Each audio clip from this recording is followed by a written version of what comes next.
Welcome back, everyone. It's such a blessing to be with you today. We're going to be taking calls, so we want you to pick up that phone, dial the number. The doctor's in and wants to talk to you. We have a great show prepared for you today. We're going to be talking about one of my favorite spices. This spice is called turmeric. It's in all our cupboards, and it's what gives mustard that bright yellow color. But you know, there's some amazing health benefits that curcumin, which is the extract of turmeric, has as well. Richard, this is really interesting, and it's confusing to a lot of people because you see the word turmeric, and that's what you see on the bottle in the spice cupboard. Right, exactly. But really, curcumin is the extract of turmeric that we're learning is fabulous. Yeah, it's a lot like resveratrol is the grape extract that we use for medicinal and supplemental purposes as well. Turmeric is the plant. It is a member of the ginger family, okay?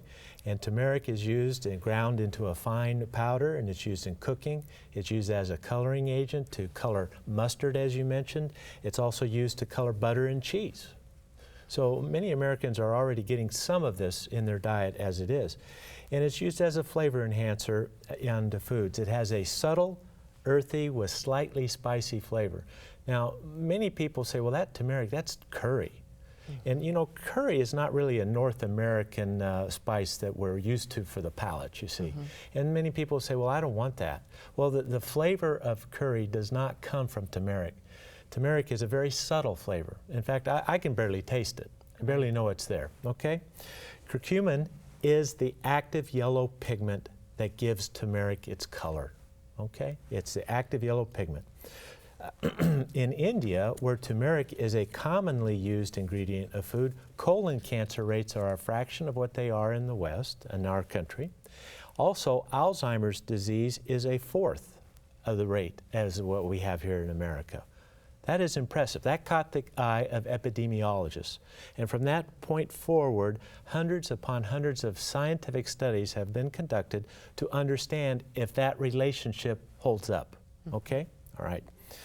Curcumin has been studied extensively. And as a brief overview, a summary of what we'll discuss, curcumin has anti-tumor activity, antioxidant activity, anti-arthritic, that sounds good for those of you with achy joints, anti-amyloid, which is a type of connective-like tissue that gets laid down in autoimmune disease. It's abnormal, it's bad, and it can be life-threatening. It inhibits the amyloid deposits. Anti-ischemic, meaning it helps heart disease. Anti-inflammatory with pain. Antiviral, antibacterial, antiseptic, anti-malarial properties. It also has been newly discovered to be a phytoestrogen. Okay? That's the broad overview. But it is best known as an antioxidant. Okay? It is a polyphenol, like resveratrol, but it has some different properties. Now, we've talked in the past about how antioxidants work, and I think it's important to summarize that one more time. Remember the analogy of a steel ship put out on the ocean without any paint on it. Well, we all know that would rust to a worthless piece of junk in the matter of months. And the U.S. Navy spends millions upon millions of dollars painting and scraping and painting to protect the steel. The paint is like an antioxidant for the steel. So this free radical or rusting process that goes on in our body is connected with many of the chronic diseases that we all face in our lives here in North America. Alzheimer's disease, Parkinson's disease, the damage is done through free radical formation. Brain injury conditions like head trauma.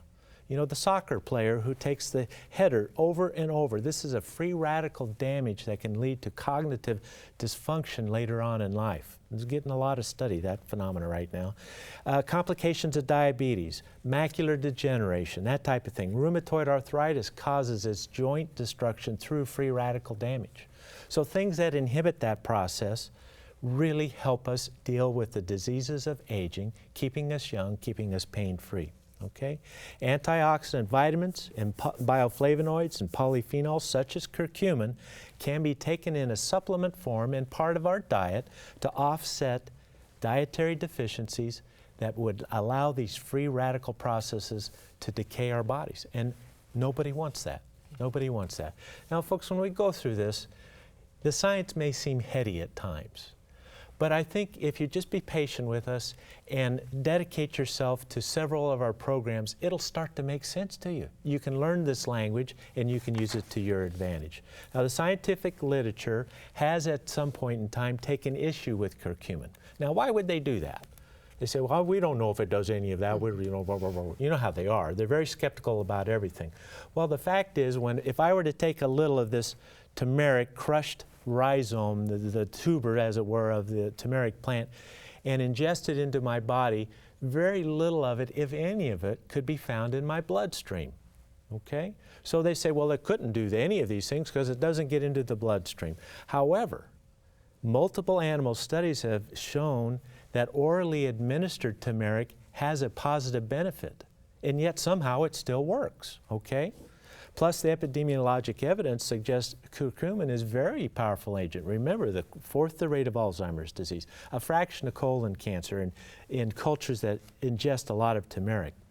Perhaps the reason for this discrepancy and this criticism is that the drug companies want to take this compound, tweak it a little, make it into something different so it can be patented and highly profitable. We saw the same phenomena occur with resveratrol. Remember the French paradox. French people, they drink the wine, they eat a fatty diet, and they still live longer than we do. Well, how come? What could that be? Well, we think it's in part at least to resveratrol. But resveratrol has the same problem. So the drug company said, that isn't going to work. You'll have to drink 1,000 glasses of wine a day for resveratrol to work. Well, how do you explain the French paradox? See, this is a method to shape public opinion away from God's given natural agents to a drug. And I'm not anti-medicines. If you watch this program, you know I'm all for medicines that work. But let's not discount the naturals, okay? Extensive scientific research now has shown there are ways to increase that absorption. So it gets into the bloodstream. We can increase it 800% or more. So we've answered those critics by raising the level. And perhaps there's another thing that could be at play here. Maybe curcumin is turned into something that we don't know to look for. Maybe curcumin affects an enzyme system that we're not looking for that is active without the presence of curcumin in the bloodstream. However this all will pan out, and it will because there's a lot of research going on right now, the results are phenomenal with curcumin. Phenomenal, okay? Extensive research concludes curcumin is a powerful health-promoting agent with benefits for all parts of the body. Its benefits include its antioxidant potential and more. There are currently over 4,200 research projects online at PubMed that anybody can go and look at. In fact, while I was researching for this program, I thought, you know, this is really exploding. So I clicked the refresh button and 4 more came up right in front of my eyes. It's that fast. It's a real chore keeping up with this. Let's start with curcumin in cancer. High doses of curcumin causes cancer cell apoptosis. Now, what do I mean by that? If we can get that level up, they have found that the cancer cells kill themselves and die away. And it does it for virtually every type of cancer studied to date. It is an amazingly powerful anti-cancer agent. Curcumin has been shown to stimulate the repair of damaged DNA. What happens when your DNA is damaged? These fractures, it leads to cancer and early aging, okay? It repairs that damage. Pretty amazing. University of Michigan found curcumin, when combined with piperine from black pepper, that's another extract out of pepper, halts the growth of stem cells in breast cancer. Let's explain that before we go to our break. Usually we think of stem cells as a good thing. It helps our body repair. But cancer stem cells are responsible in part for the metastasis of cancers.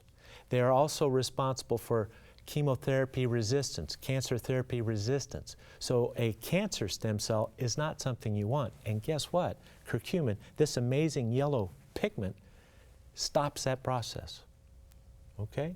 Tell you what, let's go to our break, but when we return, let's finish on the cancer and curcumin, because I know there's a cancer patient out there listening today that would benefit from this new knowledge. We'll be right back.